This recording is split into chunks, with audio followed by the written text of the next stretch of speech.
I started costuming when I was a very small child. I always enjoyed dressing up for Halloween, making my costumes or having my mother make them for me.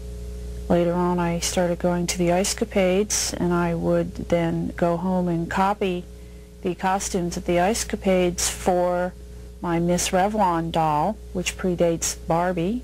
When I outgrew doing that, I started making doll clothes for my niece, who did have a Miss Barbie doll. And then at the age of 18, I discovered science fiction fandom and the masquerades that they held at their annual conventions, and this gave me once again the opportunity to play dress up on an adult scale. Most of the costuming that I do is associated with science fiction conventions and the masquerades which are held at them. They are of a science fiction or fantasy nature.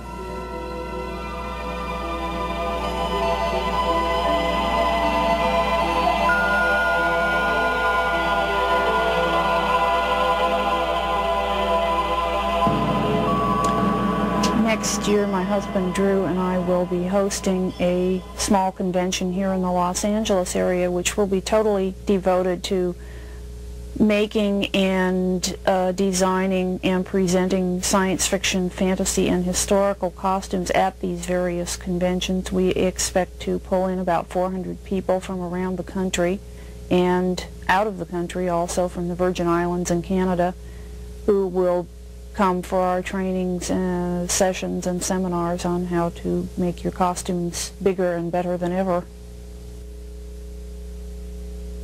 One of the other periods of costuming that my husband and I are interested in is the English Regency. This lasted from 1810 until 1820, while George was Prince Regent of England.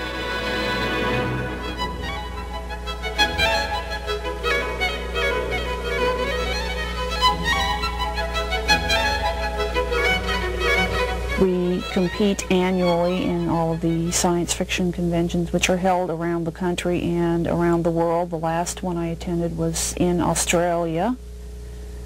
We've won consistently for the past 10 years, we being my husband and myself. We've won awards for Best in Show, Best Science Fiction, Most Spectacular, Best Presentation, and many other awards.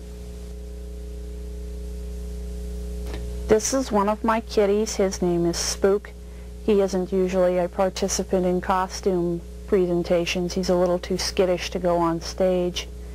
But I enjoy going on stage with or without my cats because of the, as science fiction fans call it, ego boo.